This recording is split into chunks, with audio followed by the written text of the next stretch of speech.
എല്ലാ രസങ്ങളെയും മുറിച്ചു കളയുന്നു എന്നാണ് മരണത്തിന് നബി സല്ലല്ലാഹു അലൈഹി വസല്ലമ തങ്ങൾ നാമകരണം നടത്തിയത്. അതുകൊണ്ട് തയ്യാറെടുക്കണം. നമ്മുടെ തൊട്ടടുത്തെത്തിയിട്ടുണ്ട്. ചെരുപ്പിന്റെ വാറിനേക്കാൾ മരണം നിന്നോട് ചേർന്നിരിക്കുന്നു എന്നാണ്.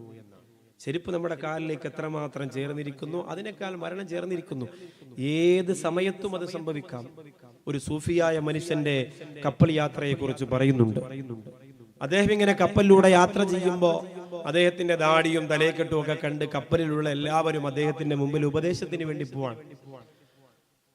ചെന്നവരോട് മുഴുവനും അദ്ദേഹം കൊടുക്കുന്ന ഒരേ ഒരു ഉപദേശമേ ഉള്ളൂ. അത് മരണത്തെ കുറിച്ചാണ്. നിങ്ങൾ മരണത്തെ ഓർക്കുക, നിങ്ങൾ മരണത്തെ ചിന്തിക്കുക, നിങ്ങൾ മരണത്തെ ആലോചിക്കുക, മരണത്തിന് വേണ്ടി തയ്യാറെടുക്കുക. അവരാണ് ബുദ്ധിമാന്മാർ. ഇങ്ങനെ പറഞ്ഞുകൊണ്ടിരിക്കുകയാണ് ആ സൂഫിയായ മനുഷ്യൻ. 2-3 ആളുകൾക്കൊക്കെ അത് ദഹിച്ചു. എല്ലാവർക്കും മരണം ദഹിക്കൂല. 2-3 പേരൊക്കെ എഴുന്നേറ്റ് പോയതുണ്ടോ? ദഹിക്കൂല. അതാണ് കുടുംബജീവിതവും പ്രസവം ആദ്യ രാത്രിയൊക്കെ പറഞ്ഞാല് വയസ്സാം കാലത്ത് വന്നിരുന്നോളും.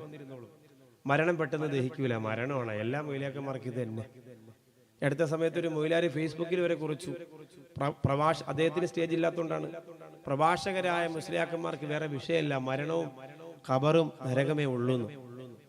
അത്തിപ്പറ്റ ഉസ്താദ് തന്റെ ജീവിതകാലത്ത് മുഴുവനും പറഞ്ഞ ഒരേ ഒരു വിഷയം മരണമാണ്. ഏത് പ്രസംഗത്തിലും, ഏത് ഉദ്ഘാടനത്തിലും, ഏത് നസീഹത്തിലും.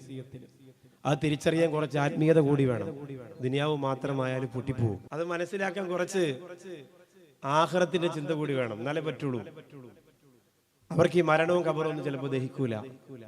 എന്റെ പ്രിയപ്പെട്ട സഹോദരങ്ങളെ, ഈ സൂഫിയായ മനുഷ്യൻ മരണത്തെ കുറിച്ച് തന്നെ പറയാൻ, മരണസ്മരണ ഉണ്ടാവണം, നിങ്ങൾ എപ്പോഴും മരിക്കുമെന്ന് ഓർക്കണം. ഇതൊക്കെ പറഞ്ഞിട്ട് 2-3 ആൾക്കാർ അദ്ദേഹത്തെ കൂടെ ഉണ്ടായി. ബാക്കിയുള്ളവരൊക്കെ അദ്ദേഹത്തെ ഒഴിവാക്കി മാറി മാറി അകന്നകന്നു പോയി. കുറെ സമയം കഴിഞ്ഞപ്പോൾ കൊടുങ്കാറ്റടിച്ചു. കപ്പലങ്ങോട്ട് ആടി ഉലയാൻ തുടങ്ങി. ഒരു രക്ഷയുമില്ല. ചിലപ്പോൾ വലിയ ദുരന്തം തന്നെ, അപകടം തന്നെ സംഭവിച്ചേക്കാമെന്ന് നിലവിളിച്ചു. ആളുകൾ കൈകാലിട്ടടിച്ചു പൊട്ടിക്കരഞ്ഞു. ആ സമയത്ത് എല്ലാവരും നോക്കുമ്പോൾ നേരത്തെ എങ്ങനെയാണോ മുഖം പ്രസന്നമായിരുന്നത് അതുപോലെ തന്നെ സൂഫിയായ മനുഷ്യന്റെ മുഖം അങ്ങനെ പ്രസന്നമായിരിക്കുകയാണ്. ആശങ്കകളില്ല, കണ്ണിൽ ഭയമില്ല, ഭീതിയില്ല, പേടിയില്ല. കുറെ സമയം കഴിഞ്ഞ് കാറ്റും മഴയുമെല്ലാം നിന്ന് കപ്പല് സമാധാനത്തോടെ ശാന്തതയോടെ പോകാൻ തുടങ്ങിയപ്പോ ജനങ്ങളിൽ കുറെ ആളുകൾ വന്നിട്ട് സൂഫിയായ മനുഷ്യനോട് ചോദിച്ചു, നിങ്ങൾ എന്തുകൊണ്ടാണ് ഭയപ്പെടാത്തത്? ഈ കടലിന്റെ മധ്യഭാഗത്ത് അപകടം സംഭവിച്ച് കടലിന്റെ തിരമാലകൾക്കകത്തേക്ക് തള്ളിവിട്ടു പോയാ നമ്മൾ മരിച്ചു പോകുമല്ലോ, എന്തേ നിങ്ങൾ പേടിക്കാത്തത്? ആ സമയത്ത് ആ സൂഫിയായ മനുഷ്യൻ പറയുകയാണ്, നിങ്ങൾ കടലിൽ തിരമാല അടിക്കുമ്പോ മാത്രമാണ് ഞാനിപ്പോ മരിക്കുമല്ലോ എന്ന് ചിന്തിക്കുന്നതെങ്കിൽ ഓരോ സെക്കൻഡിലും ഞാൻ ചിന്തിക്കുന്നത് ഞാനിപ്പം മരിച്ചു പോകുമല്ലോ. അല്ലാ,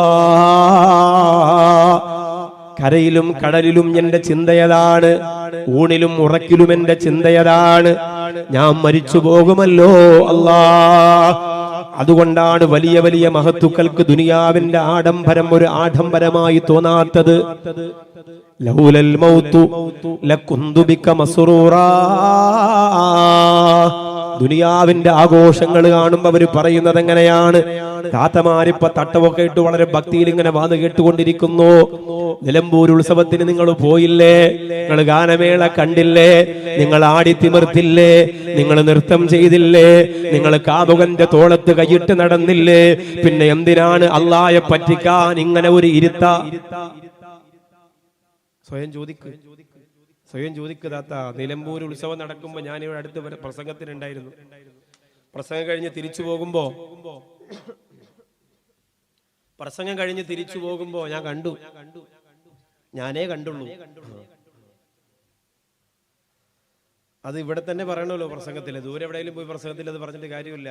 അപ്പൊ അങ്ങനെ നിങ്ങൾ ഒന്നോ മരിക്കോടി ബാക്കവി പറയണടി എന്ന് പറഞ്ഞ് ഇപ്പൊ ഇങ്ങനെ കണ്ണീരൊടുക്കിയിട്ട് കാര്യമൊന്നുമില്ല. സൂഫിയായ മനുഷ്യൻ പറയാണ്, ഞാൻ ഇന്ന് മരിക്കും, ഇപ്പൊ മരിക്കും എന്ന് ചിന്തിക്കുന്നത് ഇപ്പൊ കടലിങ്ങനെ കുലുങ്ങിയത് കൊണ്ട് മാത്രമല്ല, കരയിലും കടലിലും ഒക്കെ എന്റെ ചിന്തയതാണ്. ജീവിതത്തിന്റെ എല്ലാ സമയങ്ങളിലും എന്റെ ചിന്തയതാണ്.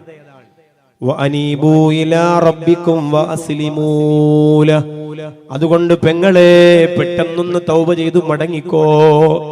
അനുഭവങ്ങളുടെ പാഠം നിങ്ങൾക്ക് കിട്ടിയില്ലേ? സുഖത്തോടെ കിടന്നുറങ്ങാൻ വേണ്ടി വീട് കുറ്റിയിട്ടപ്പോ തിരമാല വന്ന് വെള്ളം അടിച്ചിറങ്ങി മലവെള്ളം പൊട്ടിയിട്ട് കൊണ്ടുപോയില്ലേ? എത്ര കബറുകളാണ് വയനാടിന്റെ ചൂരൽമലയിൽ പൊങ്ങിക്കിടക്കുന്നത് പെങ്ങളെ.